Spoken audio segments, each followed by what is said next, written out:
Pembagian tugas antar pelaku menjadi fiktif karena Dani, Andi ini memang tidak ada.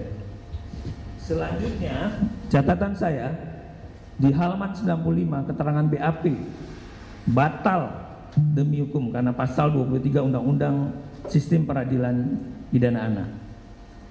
Termasuk tadi ada penyerangan Dani yang sebenarnya punya peran sendiri, tapi Dani dan Andi tidak ada. Bagaimana sebuah dakwaan menjadi lemah dong? Satu, meyakinkan jaksa membuat surat itu ternyata error in persona, tidak ada orangnya. Siapa yang ngangkat mayatnya? Siapa yang bergerakkan tenaganya itu? Ini kan adalah satu pengadilan yang sangat tidak manusiawi, karena memang menempatkan orang yang tidak ada tapi tiba-tiba diada-adakan. Ini sangat miris dalam persidangan ini. Halaman 85 saya juga punya catatan untuk itu. Ini juga adalah fiktif dan manipulatif. Halaman 81, fakta hukum dan keyakinan hakim yang begitu yakin ternyata keliru, juga terkecoh akibat dari awal memang dilimpahkan perkara ini dengan perkara yang tidak benar. Karena hakim bilang sangat berkeyakinan, tapi nyatanya ini hakim akhirnya tidak pada keyakinan yang benar. Majelis Hakim saya mengambil selanjutnya pada putusan banding tanggal 2 November tahun 2016, putusan nomor 50 Pitsus 2016 PT Bandung.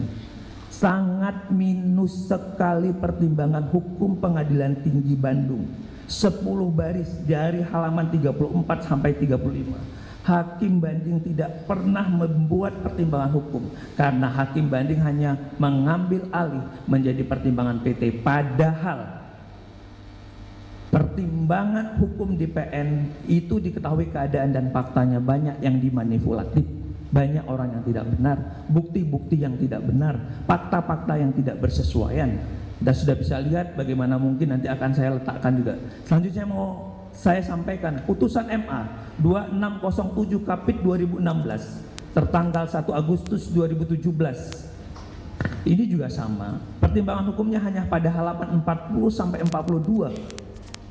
Sangat bertentangan antara fakta dan pertimbangan hukum. Malah Mahkamah Agung berdasarkan memori kasasi jaksa itu diambil antara fakta dan pertimbangan tidak klik. Contohnya adalah di sini ada nama Dani, tapi di situ di dalam kasasi dibikin namanya Doni. Yang kedua adalah ada pertentangan, tiba-tiba muncul samurai, muncul di pisau.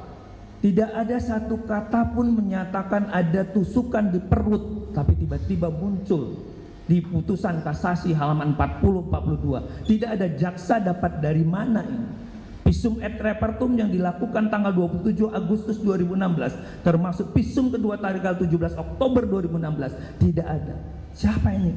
Ini kita sekolah hukum apa sekolah perdukunan? Kok dari mana ini asalnya?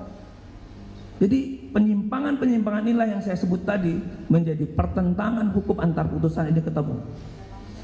Sepanjang catatan saya yang mulia, itu kira-kira termaksud saya menyandingkan karena ini ada splitsing dalam putusan nomor 3 tahun 2017 dan putusan nomor 4 tahun 2017. Why di splitsing di luar kasus Sakatatal? Splitsing adalah karena kesulitan pada umumnya, walaupun ini adalah kewenangan jaksa karena karakteristik perbuatan pidana itu bisa berbeda-beda, tapi bisa jadi splitsing itu untuk mengikat antar satu saksi dengan saksi yang lain. Karena minimnya alat bukti atau telah terjadi penyimpangan penyidikan di awal. Karena kalau ada sesuatu yang terang, ya tidak perlu ada penyimpangan di splitsing seperti ini. Sulitnya saksi-saksi, sulitnya alat bukti yang lain, sehingga kasus ini di splitsing, sehingga keterangan mereka sajalah yang menjadi, dan ini terbukti bahwa semuanya BAP mengacunya. BAP, sehingga semua tersangka dalam kasus ini atau terdakwa semua dianggap berbelit-belit, padahal mereka menyampaikan yang sebenar-benarnya karena mereka diadu antar para tersangka dan para terdakwa. Ini lagi-lagi sangat miris putusan-putusan begini. Putusan nomor 3 2017 ini juga bahkan kita bisa ketahui tidak ada perbuatan pidananya. Semua saksi hari ini mencabut bahwa mereka tidur di rumah RT, tapi tiba-tiba itu diklaim di tanggal tersebut ada perbuatan pidana. Lagi-lagi sangat tidak manusiawi orang yang meletakkan ini. Termasuk Dani menyebarkan SMS, SMS-nya tidak pernah dilihatkan dari handphone siapa, dan ini juga tertuang dalam putusan di halaman 165 60 ya, nanti mungkin saya kasih dengan majelis hakim. Termasuk di putusan nomor 4 ini nampak dari awal mendiknya tidak sesuai. Terus di putusan nomor 4 juga LP-nya ada berapa? Kok tidak ada pertanggungjawaban? Dan Selaman 110 dalam putusan 4 ada pertentangan fakta. Andi dan Dani lagi-lagi fiktif. Jadi kalau kita ambil dari putusan Saka masuk putusan nomor 3, masuk putusan nomor 4, semuanya terjadi pertentangan. Yang mulia, artinya saya ingin menyampaikan dalam kasus ini tidak ada yang bisa disalahkan. Yang mulia, bisa hilap namanya manusia, jaksa juga bisa hilap. Salah adalah manusiawi, tapi mempertahankan kesalahan adalah keliru. Sehingga motivasi seseorang sangat mempengaruhi perbuatannya. Inti perbuatan seorang tersebut ada pada orang yang dengan sengaja mendesain perkara ini agar tidak menjadi manusiawi. Terima kasih yang mulia. Assalamualaikum warahmatullahi wabarakatuh.